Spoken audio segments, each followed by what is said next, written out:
പ്രതിപക്ഷം ഒറ്റക്കെട്ടായി നേരിടേണ്ട 5 നിയമസഭാ തെരഞ്ഞെടുപ്പാണ് ഇപ്പോൾ രാജ്യത്ത് നടക്കുന്നത്. ഇനി വരാനിരിക്കുന്ന നിയമസഭാ തെരഞ്ഞെടുപ്പുകളും എല്ലാം ഒറ്റക്കെട്ടായി പ്രതിപക്ഷം നിലനിന്നെങ്കിൽ മാത്രമേ നിലനിൽക്കാൻ കഴിയൂ എന്ന തിരിച്ചറിവിലാണ് പ്രതിപക്ഷത്തുള്ള, അതായത് ഇന്ത്യ മുന്നണിയിലുള്ള മറ്റ് രാഷ്ട്രീയ പാർട്ടികൾ, കോൺഗ്രസ് ഒഴിച്ചുള്ള രാഷ്ട്രീയ പാർട്ടികൾ, അവരുടെ എല്ലാം ആവശ്യം രാഹുൽ ഗാന്ധി നേതൃസ്ഥാനത്ത് നിന്ന് മാറണമെന്ന്. ഇത് തുറന്നടിച്ചിരിക്കുകയാണ് ശിവസേന നേതാക്കൾ പറയുന്നത്. രാഹുൽ ഗാന്ധി മാറി അവിടേക്ക് മമതാ ബാനർജിയോ സ്റ്റാലിനോ ഈ പ്രതിപക്ഷത്തിന്റെ ഐക്യത്തിന്റെ നേതൃത്വം ഏറ്റെടുക്കണമെന്നാണ്.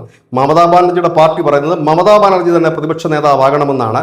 ഇതിനിടയിൽ മമതാ ബാനർജിയുടെ പാർട്ടിക്കാർ പറഞ്ഞ ഒരു പ്രധാനപ്പെട്ട കാര്യം, ഇപ്പോൾ നടക്കുന്ന 5 സംസ്ഥാനങ്ങളിൽ 3 സംസ്ഥാനങ്ങളിലും ഈ BJP നേരിടുന്നത് പ്രതിപക്ഷ പാർട്ടികൾ തന്നെയാണ്. CPM, തൃണമൂൽ കോൺഗ്രസും DMK ഒക്കെ തന്നെയാണ്. കോൺഗ്രസിന് വലിയ റോളില്ല.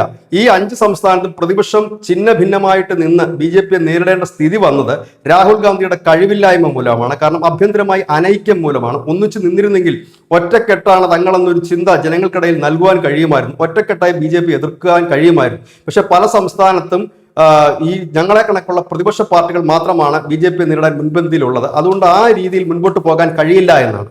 ഇതിനിടയിൽ DMK ഒരു മിന്നൽ നീക്കത്തിലൂടെ വിജയകാന്തിന്റെ പാർട്ടിയെ DMKയിലേക്ക് എത്തിച്ചിരിക്കുകയാണ്. നമുക്കറിയാം, നേരത്തെ NDAയുടെ ഭാഗവുമൊക്കെ ആയി വിജയകാന്ത് മത്സരിച്ചിട്ടുണ്ട്. തമിഴ്നാട്ടിലെ പ്രതിപക്ഷ പാർട്ടി പോലുമായി വിജയകാന്തിന്റെ പാർട്ടി മാറിയിട്ടുണ്ട്. ഇന്ന് അത്രയും ശക്തി ഇല്ല എങ്കിൽ പോലും കോൺഗ്രസ് വിജയിയോടൊപ്പം ചേരുമോ എന്നുള്ള ഒരു ആശങ്കയിലാണ് ഈ വിജയകാന്തിന്റെ പാർട്ടിയെ DMK അവരുടെ മുന്നണിയിലേക്ക് എത്തിച്ചിരിക്കുന്നത്. അതിനിടയിൽ മഹാരാഷ്ട്രയിൽ ശരത് പവാർ അജിത് പവാറിന്റെ NCPയുമായി ലയിച്ച് NDAയിൽ എത്താനുള്ള ചില നീക്കങ്ങളും നടക്കുന്നു. അതായത് ശിഥിലമായിക്കൊണ്ടിരിക്കുന്ന പ്രതിപക്ഷ മുന്നണി, അതിലെ ആ ശിഥിലത ഒരിക്കൽ കൂടി വ്യക്തമാകുന്ന തരത്തിലേക്കാണ് അതിന്റെ നേതാക്കളുടെ പ്രസ്താവനകളെല്ലാം പുറത്തു വരുന്നത്. പലരും പറയുന്നത് രാഹുൽ ഗാന്ധിയുടെ നേതൃത്വത്തിൽ ഇത് മുൻപോട്ട് പോകാൻ കഴിയില്ല എന്ന് തന്നെയാണ്.